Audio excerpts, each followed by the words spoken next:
ಇವತ್ತಿನ ಈ ಒಂದು ಪತ್ರಿಕಾಗೋಷ್ಠಿಯನ್ನು ಕರೆದಿದ್ದೇವೆ. ಈ ಬೀದರ್ ಜಿಲ್ಲೆಯ ಉಸ್ತುವಾರಿ ಸಚಿವ ಅಧಿಕಾರದಾಗ ಬಂದಾಗಿನಿಂದ ಬೀದರ್ ಜಿಲ್ಲೆಯ ದುರಾಡಳಿತ ಹಾಗೂ ಸಂಪೂರ್ಣ ಕಾನೂನು ವ್ಯವಸ್ಥೆ ಹೆದೆಗೆಟ್ಟಿದೆ.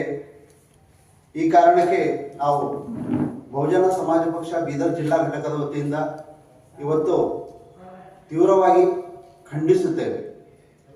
ನಿನ್ನೆ ನಡೆದಿರುವ ಘಟನೆಯಲ್ಲಿ ಬೀದರ್ ತಾಲೂಕಿನ ವಿಳಾಸ್ಪುರ ಗ್ರಾಮದಲ್ಲಿ ಡಾಕ್ಟರ್ BR ಅಂಬೇಡ್ಕರ್ ಅವರ ಭಾವಚಿತ್ರಕ್ಕೆ ಕೆಲವು ಕಿಡಿಗೇಡಿಗಳು ಅವಮಾನ ಮಾಡಿ ತಡರಾತ್ರಿಯಲ್ಲಿ ಅವಮಾನ ಮಾಡಿ ಅವರು ಇಲ್ಲಿವರೆಗೂ ಕೂಡ ಅವರಿಗೆ ಬಂಧಿಸಲಿಕ್ಕೆ ಜಿಲ್ಲಾಡಳಿತ ಹಾಗೂ ಜಿಲ್ಲಾ ವರಿಷ್ಠಾಧಿಕಾರಿಗಳು ಇಲ್ಲಿ ಸಂಪೂರ್ಣ ವಿಫಲವಾಗಿದ್ದಾರೆ.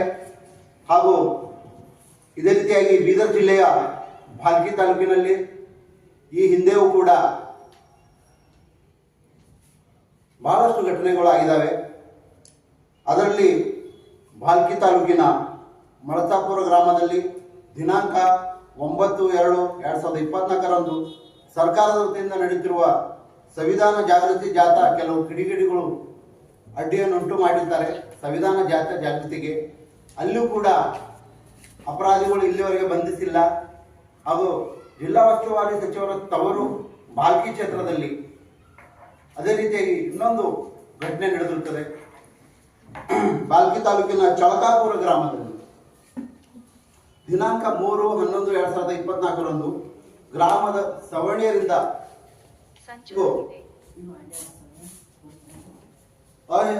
ಅಹಿತಕರ ಘಟನೆಯನ್ನು ನಡೆದಿರುತ್ತದೆ.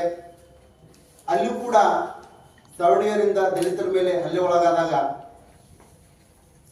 ದಲಿತರ ಮೇಲೆ ಕೇಸ್ಗಳಾಗಿರ್ತವೆ, ಸುಳ್ಳು ಕೇಸ್ಗಳಾಗಿರ್ತವೆ. ಅದಾದ ನಂತರ ಪ್ರತಿದೂರು ಸವರ್ಣಿಯರಿಂದ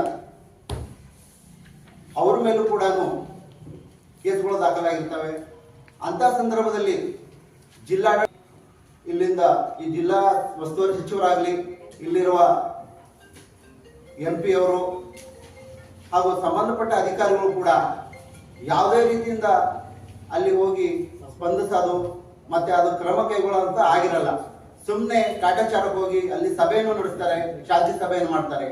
ಯಾವುದೇ ರೀತಿಯಾಗಿ ಅಲ್ಲಿ ಯಾರಿಗೆ ಬಂಧಿಸೋದಾಗ್ಲಿ, ತಪ್ಪಿಸರ ವಿರುದ್ಧ ಕ್ರಮ ಕೈಗೊಳ್ಳೋದಾಗ್ಲಿ ಆಗ್ತಾ ಇಲ್ಲ. ಈ ಹಿಂದೆ ಬಹಳಷ್ಟು ಭಾಲ್ಕಿ ತಾಲೂಕಿನಲ್ಲಿ ಘಟನೆಗಳು ಮುಂದುವರ್ಕೊಂಡು ಹೋಗ್ತಾ ಇದ್ದಾವೆ. ಆದರೂ ಕೂಡ ಇಲ್ಲಿರುವ ಜಿಲ್ಲಾಡಳಿತ ಆಗಲಿ, ಜಿಲ್ಲಾ ಉಸ್ತುವಾರಿ ಸಚಿವರಾಗಲಿ ಯಾವುದೇ ಒಂದು ಘಟನೆಗೆ ಸ್ಪಂದಿಸುವಂತ ಅಥವಾ ನ್ಯಾಯ ದೊರಕಿಸಿಕೊಡುವಂತ ಅವರ ಹತ್ರ ಅದು ಅರ್ಹತೆ ಇಲ್ಲ. ಅವರಿಗೆ ಕೂಡಲೇ ರಾಜ್ಯ ಸರ್ಕಾರ ಸಚಿವ ಸ್ಥಾನದಿಂದ ಸಂಪುಟದಿಂದ ಕೈ ಬಿಡಬೇಕು. ಇಲ್ಲಾಂದರೆ ನಾವು ಜಿಲ್ಲಾದ್ಯಂತ ಬಹುಜನ ಸಮಾಜ ಪಕ್ಷದ ವತಿಯಿಂದ ನಾವು ಉಗ್ರ ಹೋರಾಟವನ್ನು ಕೈಗೊಳ್ಳಬೇಕಾಗುತ್ತದೆ.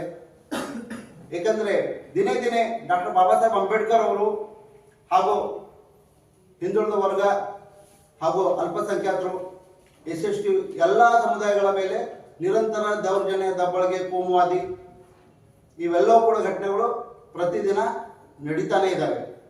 ಇದಕ್ಕೆ ನಾವು ತೀವ್ರವಾಗಿ ಬಹುಜನ ಸಮಾಜ ಪಕ್ಷ ಬೀದರ್ ಜಿಲ್ಲಾ ಘಟಕದ ವತಿಯಿಂದ ತೀವ್ರವಾಗಿ ಇದನ್ನ ಖಂಡಿಸ್ತೀವಿ.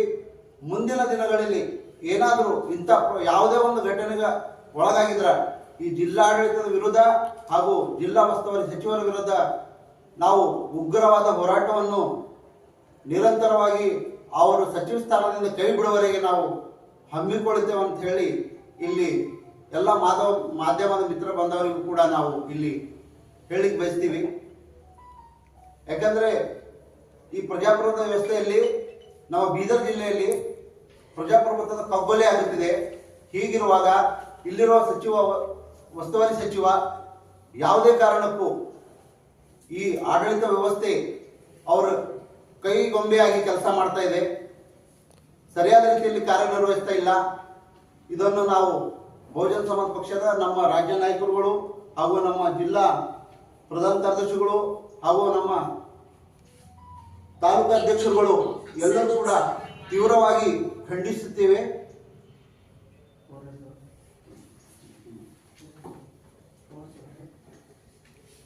ಈಗ ಗೋಡಬಲಿ ಅವರ ಒಂದು ಕ್ವಶನ್, ಉಸ್ತುವಾರಿ ಮಂತ್ರಿಗಳು ಈ ಬಳಸಾಪುರ ಚಳಕಾಪುರ ಘಟನೆಯಲ್ಲಿ ನಿಮ್ಮ ಹೆಸರಿನ ತಂದೆ?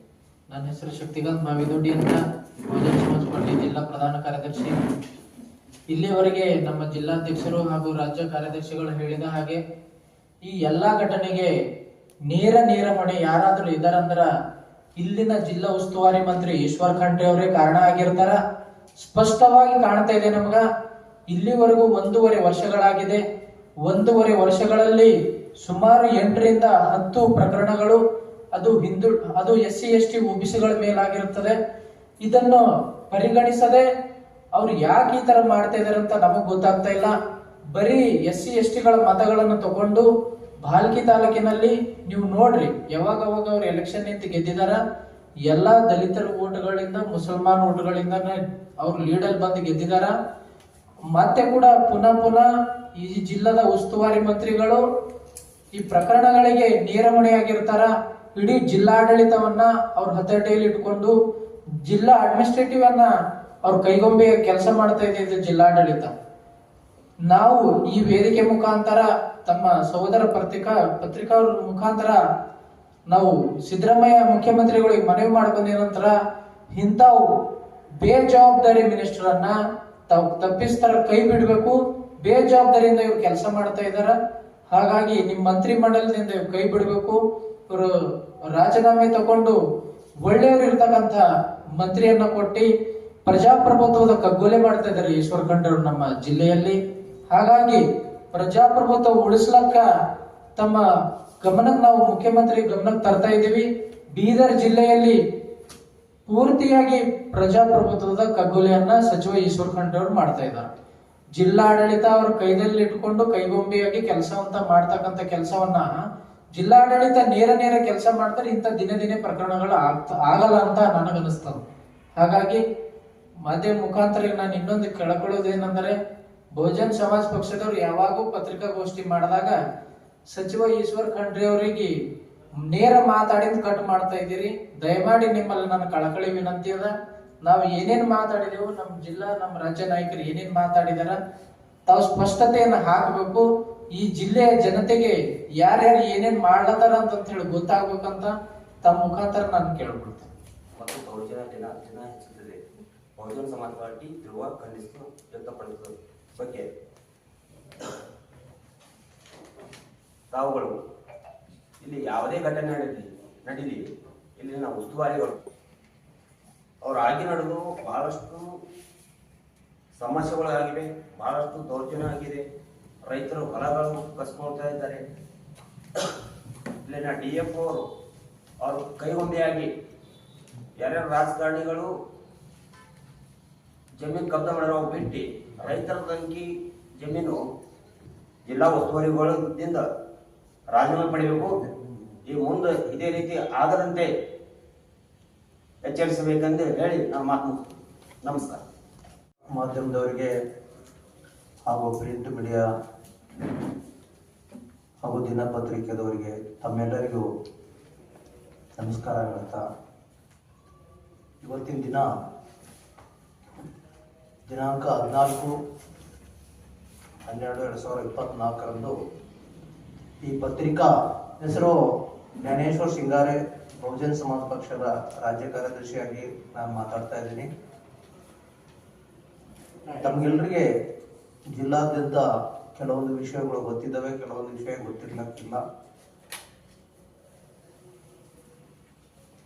ಬೀದರ್ ತಾಲೂಕಿನ 24 ಮಧ್ಯರಾತ್ರಿ ಡಾಕ್ಟರ್ BR ಅಂಬೇಡ್ಕರ್ ಅವರ ಒತ್ತವನ್ನು ಕೆಲ ಕಿಡಿಗೇಡಿಗಳು ತೆರವುಗೊಳಿಸಿರುತ್ತಾರೆ. ಆದರೆ ಸದರಿ ಕಿಡಿಗೇಡಿಗಳನ್ನು ಬಂಧಿಸಿರುವುದಿಲ್ಲ. ಅದೇ ರೀತಿ ಬೀದರ್ ಜಿಲ್ಲಾದ್ಯಂತ SC/ST ಜನ, ಹಿಂದುಳಿದ ಜನ ಫಾರಂ ನಂಬರ್ C ಮತ್ತು ಫಾರಂ ನಂಬರ್ 50, 53 ಇವೆಲ್ಲ ಹಾಕಿದ್ದಾರೆ. ಹಾಕಿ ಅವರು ಪಾಣಿ ಕೂಡ ಅವ್ರದ್ದು ಆಗಿದೆ. ಅಂತ ಭೂಮಿಯನ್ನು ಇವಾಗ ನಿನ್ನೆ 11ನೇ ತಾರೀಕು ದಿನಾಂಕರಂದು ನಮ್ಮ ಜಿಲ್ಲೆಯ ಉಸ್ತುವಾರಿ ಸಚಿವರು ಪತ್ರಿಕೆ ಮಾಧ್ಯಮದಲ್ಲಿ ಒಂದು ಹೇಳಿಕೆ ಕೊಡ್ತಾರೆ. ಅಲ್ಲಿರ್ತಕ್ಕಂಥ ಭೂಮಿ ಉಳುಮೆ ಮಾಡತಕ್ಕಂಥ ಜನರಿಗೆ ತೆರವುಗೊಳಿಸ್ಬೇಕಂತ ಹೇಳಿಕೆ ಕೊಟ್ಟಿದ್ದಾರೆ. ಎಲ್ಲಿಂದ ಸರ್, ಎಲ್ಲಿಂದ? ಇದು ಹುಣಸೂರು ತಾಲೂಕಾ ಮಿರ್ಕಲ್ ತಾಂಡ ಮತ್ತು ಮಿರ್ಕಲ್ ಗ್ರಾಮದಲ್ಲಿ already form number C form ಇದೆ, ಅವರ ಕಡೆ ಪಾಣಿಯಲ್ಲಿ ಹೆಸರಿದೆ. ಆದರೂ ಕೂಡ ಇವರು ರಾಜರಸವಾಗಿ ಅಲ್ಲಿ ಗಿಡ ನೆಟ್ಟಿಸುವಂತ ಕೆಲಸ ನಡೆಸ್ತಾ ಇದ್ದಾರೆ. ನಾವು ಈ ಪತ್ರಿಕೆಗೋಷ್ಠಿ ಮುಖಾಂತರ ಸನ್ಮಾನ್ಯ ಜಿಲ್ಲಾ ಉಸ್ತುವಾರಿ ಸಚಿವರಿಗೆ ನಾವು ಕೇಳೋದೇನಂದ್ರೆ, ಬರೀ SC/ST ಮತ್ತು ಧಾರ್ಮಿಕ ಅಲ್ಪಸಂಖ್ಯಾತರು ಒಳಗೊಂಡಿರ್ತಕ್ಕಂಥ ಸಮುದಾಯಗಳಿಗೆ ಮಾತ್ರ ತೆರವುಗೊಳಿಸ್ತಾ ಇದ್ರಿ, ಅಥವಾ ತಾವು ಕೂಡ ಎಲ್ಲಾದ್ರೂ ಒತ್ತುವರಿ ಮಾಡಿದ ಭೂಮಿ ತೆರವುಗೊಳಿಸ್ಕೋಗ್ತಾ ಇದ್ರಿ ಅಂತ ಕೇಳ್ತಾ ಇದ್ದೀವಿ. ಯಾಕಂದ್ರೆ ತಾವು ಕೂಡ ಬಹಳಷ್ಟು ಕಡೆ ಅರಣ್ಯ ಇಲಾಖೆ ಭೂಮಿ ಒತ್ತುವರಿ ಮಾಡಿದ್ದು ನಮ್ಮ ಗಮನಕ್ಕಿದೆ. ಸರ್ವೆ ನಂಬರ್ 26 ಬೀದರಲ್ಲೇ ಬರುತ್ತದೆ. 47 ಎಕರೆ ಭೂಮಿ ಒತ್ತುವರಿ ಮಾಡಿದ್ದು ನನ್ನ ಗಮನಕ್ಕಿದೆ. 47 ಎಕರೆ 26 47 ಎಕರೆ ಭೂಮಿ ಒತ್ತುವರಿ ಮಾಡಿರ್ತಾರಂತ ನಮ್ಮ ಗಮನಕ್ಕಿದೆ. ಸರ್, ಏನೋ ದಾಖಲೆ ಇದೆ? ದಾಖಲೆದು ಸಹಿತ ನಿಮ್ಗೆ ಕೊಡ್ತೀವಿ. ಅದ್ರ ಜೊತೆಯಲ್ಲಿ ಏರಿಯಾ ಯಾವ್ದು ಏನು ಉಲ್ಲೇಖ ಇದೆ ಅಂತ ಉಲ್ಲೇಖ ಅದು ಏರಿಯಾ ಬಂದ್ಬಿಡ್ತದ. ಇಲ್ಲಿ ನಮ್ದು ಬಾಲ್ಕಿ ರೋಡ್ ಹತ್ರ ಅತ್ತಿವಾಳ ಅಂತ ಬರ್ತದೆ. ಅವ್ರದೇ ಸೋದರರಾಗಿರ್ತಕ್ಕಂಥ ಸೋದರರೇ ಅದು ಒತ್ತುವರಿ ಮಾಡಿ ಇಟ್ಕೊಂಡಿದ್ದಾರೆ. ಸೊ ಇವು ಕೂಡ ಯಾಕೆ ತೆರವುಗೊಳಿಸ್ತಾ ಇಲ್ಲ? ನೀವು ಮಾಡ್ತಾ ಇದ್ರೆ ಕಾನೂನುಬದ್ಧವಾಗಿ ಎಲ್ಲಾ ಕಡೆ ಮಾಡಬೇಕು. ನೀವು ಯಾವುದೇ ಒಂದು ಸಮುದಾಯದ ಇನ್ಚಾರ್ಜ್ ಮಂತ್ರಿ ಅಂತ ತಿಳ್ಕೊಬಾರ್ದು. ಯಾವುದೇ ಒಂದು ಜಾತಿಗೆ ಸೀಮಿತವಾಗಿ ಕೆಲಸ ಮಾಡಬಾರ್ದು. ಜಿಲ್ಲೆಯಲ್ಲಿ ಬಹಳಷ್ಟು ಕಡೆ ದಲಿತರ ಮೇಲೆ ದೌರ್ಜನ್ಯಗಳು, ದಬ್ಬಾಳಿಕೆಗಳು ನಡೀತಾ ಇದೆ ಅಂತ ಈಗ ತಾನೇ ನಮ್ಮ ಜಿಲ್ಲಾಧ್ಯಕ್ಷರು ಕೂಡ ಹೇಳಿದ್ದಾರೆ. ಅದರ ಜೊತೆಯಲ್ಲಿ ನಗರದ ವ್ಯಾಪ್ತಿಯಲ್ಲಿ ಫಾರಂ ನಂಬರ್ 94cc ಮತ್ತು ಗ್ರಾಮೀಣ ಭಾಗದಲ್ಲಿ 94cc ಹಾಕೊಂಡು ಬಹಳಷ್ಟು ಜನ ಸುಮಾರು 50ರಿಂದ 60 ವರ್ಷಗಳ ಕಾಲ ಆಯ್ತು ಅವ್ರ ಹಕ್ಕಪತ್ರ ಕೊಡ್ರಿ ಅಂತ ಹೇಳಿ ಒದ್ದಾಡ್ತಾ ಇದ್ದಾರೆ. ಅವರಿಗೆ ಇಲ್ಲಿ ತನಕ ಕೊಡ್ಲಿಕ್ಕೆ ವಿಫಲವಾಗಿರ್ತಕ್ಕಂಥ ಅಂದಿನ ಕಾಂಗ್ರೆಸ್ ಸರ್ಕಾರ ಆಗಿರ್ಬೋದು, ಈಗಿನ ಕಾಂಗ್ರೆಸ್ ಸರ್ಕಾರ ಆಗಿರ್ಬೋದು ವಿಫಲ ಆಗಿದೆ. ಯಾಕಂತಂದ್ರೆ ಇವರು 2013ರಲ್ಲಿ SCP-TSP ಯೋಜನೆ ಅಂತಂತ ಒಂದು ಕಾಯ್ದೆಯನ್ನು ಜಾರಿ ಮಾಡಿದ್ದಾರೆ. ಅದು ಕೇವಲ SC/ST ಅಭಿವೃದ್ಧಿ ಸಲುವಾಗಿ ಆ ಹಣವನ್ನು ಬಳಸಬೇಕಾಗ್ತದೆ, ಕಾನೂನಾತ್ಮಕ. ಅದನ್ನ ಬೇರೆ ಕೆಲಸಗಳಿಗೆ ಬಳಸಿ ಇಲ್ಲಿರ್ತಕ್ಕಂಥ SC/ST ಅವರ ಅಭಿವೃದ್ಧಿ ಹಣವನ್ನು ಬೇರೆ ಸಮುದಾಯಗಳಿಗೆ ಖರ್ಚು ಮಾಡುವಂತ ಕೆಲಸ ನಡೀತಾ ಇದೆ. ಕಾರಣ ತಮಗೆಲ್ಲ ಹೇಳ್ಬೇಕಾದ್ರೆ ಈಗ 2013ರಿಂದ ಇಲ್ಲಿವರೆಗೆ 1,78,000 ಕೋಟಿ ರೂಪಾಯಿ ಬೇರೆ ಬೇರೆ ಯೋಜನೆಗಳಿಗೆ ಖರ್ಚು ಮಾಡಿದ್ದಾರೆ. SCP-TSP ಎಲ್ಲಿರ್ತಕ್ಕಂಥ ಬಡ ಮಹಿಳೆಯರು, ನಿರ್ಗತಿಕರು, ಯುವಕರು, ಯುವತಿಯರಿಗೆ, ವಿದ್ಯಾರ್ಥಿಗಳಿಗೆ, ಅಲ್ಲಿರ್ತಕ್ಕಂಥ ಕಾಲೋನಿ ಅಭಿವೃದ್ಧಿಗೆ ಇದೆಲ್ಲ ಖರ್ಚು ಮಾಡದೆ ಬೇರೆ ಬೇರೆ ಅನ್ಯ ಕೆಲಸ ಕಾರ್ಯಗಳಿಗೆ ಬಳಸ್ತಾ ಇದ್ದಾರೆ. ಅದರ ಜೊತೆಯಲ್ಲಿ ಬೀದರ್ ಜಿಲ್ಲೆಯ ಕಾರಂಜೆ ಯೋಜನೆಯಲ್ಲಿ ಭೂಮಿ ಕಳೆದುಕೊಂಡ ಸಂತ್ರಸ್ತರು ಸುಮಾರು 2.5 ವರ್ಷಗಳಿಂದ ಸತತವಾಗಿ ಧರಣಿ ಸತ್ಯಾಗ್ರಹವನ್ನು ಹಮ್ಮಿಕೊಂಡಿದ್ದಾರೆ. ಅಂದಿನ ಸಮಯದಲ್ಲಿ ಕುಮಾರಸ್ವಾಮಿ ಅವರು CM ಇದ್ದಾಗ ಕೂಡ ಅವರು ಧರಣಿ ಸತ್ಯಾಗ್ರಹ ಇಟ್ಕೊಂಡಿದ್ರು. ಬಿಜೆಪಿ ಸರ್ಕಾರ ಕೂಡ ಹೋಗ್ತು ಅದರಲ್ಲಿ. ಈಗ ಮುಂದುವರೆದು ಕಾಂಗ್ರೆಸ್ ಸರ್ಕಾರ ಬಂದಿದೆ. ಸನ್ಮಾನ್ಯ ಸಿದ್ದರಾಮಯ್ಯ ಸಾಹೇಬರು ಮುಖ್ಯಮಂತ್ರಿ ಇದ್ದಾರೆ, ಅವರು ಕೂಡ ಅವ್ರ ಬಗ್ಗೆ ಯಾವುದೇ ರೀತಿ ತಲೆ ಕೆಡಿಸ್ಕೊತಾ ಇಲ್ಲ. ಅವಾಗ ಅಧಿಕಾರ ಸಲುವಾಗಿ ನಮ್ಮನ್ನು ವೋಟ್ ಕೊಡ್ರಿ, ನಿಮ್ಮ ಸಮಸ್ಯೆ ಬಗೆಹರಿಸ್ತೀವಂತ ಆ ಜನರಿಗೆ ಇವರೇ ಹೇಳಿಕೆಗಳು ಕೆಲವೊಂದು ಟೈಮಲ್ಲಿ ಕೊಟ್ಟಿದ್ದು ನಮ್ ಗಮನಕ್ಕಿದೆ. ಇವಾಗ ಅಧಿಕಾರದಾಗ ಬಂದ್ರು ಕೂಡ ಆ ಕಾರಂಜದ ಸಮಸ್ಯೆಯನ್ನು ಇನ್ನ ಬಗೆಹರಿಸಲಿಕ್ಕಾಗಿಲ್ಲ. ಸೊ ಈ ರೀತಿ ಜಿಲ್ಲಾದ್ಯಂತ ಬಹಳಷ್ಟು ಕಡೆ ನಡೀತಾ ಇದ್ದೇವೆ. ಬಾಲ್ಕಿ ನಗರದಲ್ಲಿ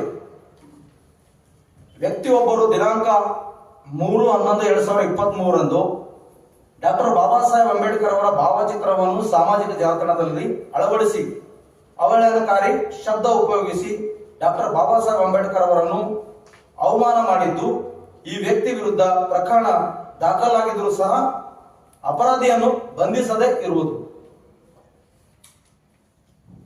ಅದೇ ರೀತಿ ಹುಮ್ನಾಬಾದ್ ತಾಲೂಕಿನಲ್ಲಿ ದಿನಾಂಕ 20/1/2024 ಹುಣಸಗೇರ ಗ್ರಾಮದಲ್ಲಿ ಹುಡುಗನೊಬ್ಬ ಮೊಬೈಲ್ನಲ್ಲಿ ಡಾಕ್ಟರ್ ಬಾಬಾ ಸಾಹೇಬ್ ಅಂಬೇಡ್ಕರ್ ಅವರ ಭಾವಚಿತ್ರ ಸ್ಟೇಟಸ್ ಹಾಕಿದ್ದರಿಂದ ದಿನಾಂಕ 22/1/2024 ಕೆಲ ಕಿಡಿಗೇಡಿಗಳು ಸದರಿ ಯುವಕನಿಗೆ ಹುಮ್ನಾಬಾದ್ ನಗರದ ಒಂದು ಮಂದಿರಕ್ಕೆ ಎಳೆದು ತಂದು ಮನ ಬಂದಂತೆ ಥಳಿಸಿ ಜೈ ಶ್ರೀರಾಮ್ ಎಂದು ಕೂಗಲು ಒತ್ತಾಯ ಮಾಡಿರುತ್ತಾರೆ. ಅಲ್ಲದೆ ಕಿಡಿಗೇಡಿಗಳು ಮೇಲೆ ಪ್ರಕರಣ ದಾಖಲಾದರೂ ಇಲ್ಲಿವರೆಗೆ ಪೊಲೀಸ್ ಇಲಾಖೆಯವರು ಬಂಧಿಸಿರುವುದಿಲ್ಲ. ಔರಾದ್ ತಾಲೂಕಿನಲ್ಲಿ ಕೌಡ್ಗಾಂವ್ ಗ್ರಾಮ ಮುಖ್ಯ ರಸ್ತೆ ಪಕ್ಕದಲ್ಲಿ ಸುಮಾರು 40 ವರ್ಷದಿಂದ ಡಾಕ್ಟರ್ ಬಾಬಾ ಸಾಹೇಬ್ ಅಂಬೇಡ್ಕರ್ ಅವರ ಮೂರ್ತಿ ಇರತಕ್ಕಂತ ಒಂದು ಸ್ಟ್ಯಾಚ್ಯೂ ಇರುತ್ತದೆ. ಆ ಸ್ಟ್ಯಾಚ್ಯೂ ಪಕ್ಕದಲ್ಲಿ ಕೆಲವೊಬ್ಬರು ಕಿಡಿಗೇಡಿಗಳು ಸೇರಿಕೊಂಡು ಅದೇ ಪಕ್ಕದಲ್ಲಿ ಡಾಕ್ಟರ್ ಬಾಬಾ ಸಾಹೇಬ್ ಅಂಬೇಡ್ಕರ್ ಅವರ ಮೂರ್ತಿಯ ಪಕ್ಕದಲ್ಲೇ ಬಸವಣ್ಣವರ ಮೂರ್ತಿಯನ್ನು ಇಟ್ಟು ಅಲ್ಲಿ ಎರಡೂ ಜಾತಿ ಮಧ್ಯಗಳಲ್ಲಿ ಜಗಳ ಹಚ್ಚುವಂತ ಕೆಲಸ ಕೆಲವೊಬ್ಬರು ಪೊಲೀಸರ ಕುಮ್ಮಕ್ಕಲಿಂದ ನಡೆದಿರುತ್ತದೆ. ಆದ್ರೂ ಕೂಡ ಅದರಲ್ಲಿ ಕೂಡ ಯಾವುದೇ ರೀತಿ ಅಲ್ಲಿರ್ತಕ್ಕಂಥ ಆ ಘಟನೆಗೆ ಸಂಬಂಧಿಸಿರ್ತಕ್ಕಂಥ ಯಾವುದೇ ಆರೋಪಿಗಳಿಗೆ ಅರೆಸ್ಟ್ ಮಾಡೋದರಲ್ಲಿ ಪೊಲೀಸ್ ಇಲಾಖೆ ವರಿಷ್ಠ ಅಧಿಕಾರಿಗಳು ಎಲ್ಲ ವಿಫಲವಾಗಿದ್ದಾರೆ. ಅದರ ಬಗ್ಗೆ ನಾನೇ ಸ್ಪಷ್ಟವಾಗಿ ಹಿಂದೆ ಇರ್ತಕ್ಕಂಥ ನಮ್ಮ SP ಸಾಹೇಬರು ಚನ್ನಬಸಪ್ಪ ಲಂಗೋಟಿ ಅವರಿಗೆ ನಾನೇ ಖುದ್ದಾಗಿ ಮಾತಾಡಿದ್ದೀನಿ. ಅದು ಯಾವುದೇ ಕಾರಣಕ್ಕೆ ಅದರ ಹಿಂದೆ ಯಾರದೇ ಕೈವಾಡ ಇರಲಿ ಅಂತವ್ರಿಗೆ ಬೆಳ್ಳಿಗೆ ಹೋಗ್ಬಾಡ್ರಿ, ಕೂಡಲೇ ಅವ್ರಿಗೆ ಬಂಧಿಸ್ಬೇಕು ಅಂತಕ್ಕಂಥ ಮಾತು ಹೇಳಿದ್ದೀನಿ. ಯಾವಾಗ ಒಂದು ಮೂರ್ತಿ ಪಕ್ಕದಲ್ಲಿ ಇನ್ನೊಬ್ಬರು ಇರ್ತಾರಂದ್ರೆ ಅದಕ್ಕೆ ಯಾರೇ ಪೊಲೀಸರದು ಸಪೋರ್ಟ್ ಇಲ್ಲದೆ ಇಳ್ಳಕ್ಕಂತೂ ಸಾಧ್ಯ ಇಲ್ಲ. ಯಾಕಂದ್ರೆ ದಿನ ನೀವು ಪೊಲೀಸರು ಅಲ್ಲೇ ಇದ್ದಾರೆ ಅಂತ ನೀವು ಹೇಳ್ತಾ ಇದ್ರಿ, ಆದ್ರೂ ಕೂಡ ಯಾಕೆ ಇಟ್ಟಿದ್ದಾರೆ ಅಂತ ಮಾತು ಕೇಳಿದಾಗ ನಾನು ಅದು ಕುಲಂಕುಷವಾಗಿ ಪರಿಶೀಲನೆ ಮಾಡಿ ಆ ತಪ್ಪಿಸ್ತರಿಗೆ ನಾನು ಅರೆಸ್ಟ್ ಮಾಡ್ತೇನೆ ಅಂತಕ್ಕಂಥ ಮಾತು ಹೇಳಿದ್ದಾರೆ. ಸೊ ಆದ್ರೂ ಕೂಡ ನಮ್ ಗಮನಕ್ಕಂತೂ ಬಂದಿಲ್ಲ. ಮಾಧ್ಯಮದವರೆಲ್ಲ ನಮಗೆಲ್ಲ ಸಹಕರಿಸಬೇಕು. ಯಾಕಂದ್ರೆ ತಾಲೂಕು ಪಂಚಾಯತ್ ಜಿಲ್ಲಾ ಪಂಚಾಯತ್ ಚುನಾವಣೆ ಬಹಳ ಇರೋದ್ರಿಂದ ತಮಗೆ ನಮ್ರ ವಿನಂತಿ ಏನಂತಂದ್ರೆ, ತಾವು ಎಲ್ಲರ ಅಧಿಕಾರವನ್ನು ನೋಡಿದಿರಿ. ಸುಮಾರು 1950ರಿಂದ 2024 ಎಲ್ಲಾ ಸರ್ಕಾರಗಳು ನೋಡ್ರಿ, ಕಾಂಗ್ರೆಸ್ದವ್ರು ನೋಡ್ರಿ, ಬಿಜೆಪಿದವ್ರು ನೋಡ್ರಿ, ದಳದವ್ರು ನೋಡ್ರಿ, ಇಷ್ಟೆಲ್ಲ ಪಕ್ಷಗಳಲ್ಲಿ ಇಲ್ಲಿ ಜಾಸ್ತಿ ಯಾರಾದ್ರ ಮೇಲೆ ಶೋಷಣೆ ನಡೀತದ ಅಂತಂದ್ರೆ ಅದು ದಲಿತರು ಮತ್ತು ಹಿಂದುಳಿದ ವರ್ಗದವರು, ಧಾರ್ಮಿಕ ಅಲ್ಪಸಂಖ್ಯಾತರ ಮೇಲೆ, ವಿಶೇಷವಾಗಿ ಮತ್ತು ಮುಸಲ್ಮಾನರ ಮೇಲೂ ನಡೀತಾ ಇದೆ. ಇದು ನಮ್ಮ ಜಿಲ್ಲೆಗೆ ಇಲ್ಲಿವರೆಗೆ ಅಭಿವೃದ್ಧಿ ಪರ ಯೋಜನೆಗಳು ಯಾವುದೇ ಹಾಕುತ್ತಾ ಇಲ್ಲ. ನಮ್ಮ ಲೋಕಸಭಾ ಕ್ಷೇತ್ರದ ವ್ಯಾಪ್ತಿಯಲ್ಲಿ ಸುಮಾರು 5 ಲಕ್ಷ ಮನೆಗಳು ಇನ್ನ ಗುಡಿಸಲು ಮನೆಗಳವ. ಗುಡಿಸಲು ಮುಕ್ತ ಕರ್ನಾಟಕ ರಾಜ್ಯ ಮಾಡ್ತೀವಿ ಅಂತ 2013 ಆದೇಶ ಮಾಡ್ಯಾರ ಸನ್ಮಾನ್ಯ ಮುಖ್ಯಮಂತ್ರಿಗಳು ಸಿದ್ದರಾಮಯ್ಯನವರು. ಆದ್ರೂ ಕೂಡ ಇನ್ನ ಗುಡಿಸಲು ಮುಕ್ತ ನಮ್ಮ ಜಿಲ್ಲೆ ಆಗಿಲ್ಲ. ಅದ್ರ ಜೊತೆಯಲ್ಲಿ ಎಲ್ಲಾ ವಿಧಾನಸಭಾ ಕ್ಷೇತ್ರದಲ್ಲಿ ನೋಡ್ಕೊಂಡು ಬಂದಾಗ ಇನ್ನ ಶಂಶಾನ್ ಭೂಮಿ ವ್ಯವಸ್ಥೆ ಆಗಿಲ್ಲ. ದಲಿತರ ಜನರಿಗೆ ಶಂಶಾನ್ ಭೂಮಿ ಇಲ್ಲ, ಧಾರ್ಮಿಕ ಅಲ್ಪಸಂಖ್ಯಾತರಿಗೆ ಶಂಶಾನ್ ಭೂಮಿ ಇಲ್ಲ, ST ಸಮುದಾಯದವರಿಗೆ ಶಂಶಾನ್ ಭೂಮಿ ಇಲ್ಲ. ಆಮೇಲೆ ಅಲ್ಲಿರ್ತಕ್ಕಂಥ ಹಿಂದುಳಿದ ವರ್ಗದವರಿಗೆ, ಮುಸಲ್ಮಾನರಿಗೆ ಎಲ್ಲ ಶಂಶಾನ್ ಭೂಮಿ ಇಲ್ಲ. ಇದು ಎಲ್ಲ ನಾವು ಪ್ರಾಮಾಣಿಕವಾಗಿ ಎಲ್ಲಾ ವಿಧಾನಸಭಾ ಕ್ಷೇತ್ರವಾರು ವಿಸಿಟ್ ಮಾಡಿದ್ವಿ. ಅಲ್ಲಿ ಒಂದಲ್ಲ ಒಂದು ಸಮಸ್ಯೆ, ಒಂದಲ್ಲ ಒಂದು ಸಮುದಾಯಗಳಿಗೆ ಸಮಸ್ಯೆ ಇದ್ದೇ ಇರುತ್ತದೆ. ಸೊ ಇದನ್ನು ಕೂಡ ಸನ್ಮಾನ್ಯ ಮುಖ್ಯಮಂತ್ರಿಯವರು ಗಮನದಲ್ಲಿಟ್ಟುಕೊಂಡು ಈ ಬೀದರ್ ಲೋಕಸಭಾ ಕ್ಷೇತ್ರದ ವ್ಯಾಪ್ತಿಯಲ್ಲಿ ಬರ್ತಕ್ಕಂಥ ಎಲ್ಲ ಹಳ್ಳಿಗಳಿಗೆ ಖುದ್ದಾಗಿ ತಮ್ಮ ಶಾಸಕರ ಮುಖಾಂತರ ಪರಿಶೀಲನೆ ಮಾಡಿ ಅಲ್ಲಿರ್ತಕ್ಕಂಥ SC ಮತ್ತು STಗಳು, OBCಗಳು, ಧಾರ್ಮಿಕ ಅಲ್ಪಸಂಖ್ಯಾತರು ಈ ಎಲ್ಲಾ ಸಮುದಾಯಗಳಿಗೆ ಮಶಾನ ಭೂಮಿ ವ್ಯವಸ್ಥೆ ಮಾಡಿಸ್ಕೊಡ್ಬೇಕು. ಅಲ್ಲಿರ್ತಕ್ಕಂಥ ಜನರಿಗೆ ಸ್ವಾಭಿಮಾನದಿಂದ ಬದುಕಲಿಕ್ಕೆ ಅವ್ರದೇ ಆದ ಒಂದು ಸಮುದಾಯ ಭವನ ಮಾಡಿಸ್ಕೊಡ್ಬೇಕು. ಯಾಕಂದ್ರೆ SCPTSP ಇಷ್ಟೊಂದು ಕೋಟಿಗಟ್ಟಲೆ ಹಣ ಇದ್ರೂ ಕೂಡ ಯಾವುದೇ ರೀತಿ ಈ ರೀತಿ ನಡೀತಾ ಇಲ್ಲ. ಅದಕ್ಕಾಗಿ ನಾವು ಬಹುಜನ ಸಮಾಜ ಪಕ್ಷ ವತಿಯಿಂದ ಇದು ಖಂಡಿಸ್ತಾ ಇದ್ದೇವೆ. ಮುಂದೆ ಬರ್ತಕ್ಕಂಥ ದಿನಮಾನದಲ್ಲಿ ತಾವು ಎಚ್ಚೆತ್ತುಕೊಂಡು ಇದೆಲ್ಲ ಯೋಜನೆಯ ಹಣವನ್ನು ಒಳ್ಳೆ ರೀತಿಯಿಂದ ನಮ್ಮ SC ST ಅಭಿವೃದ್ಧಿಗೆ ಬಳಸಬೇಕಂತ ಹೇಳಿ ನಾವು ಇಲ್ಲಿಂದ ಆಗ್ರಹಿಸ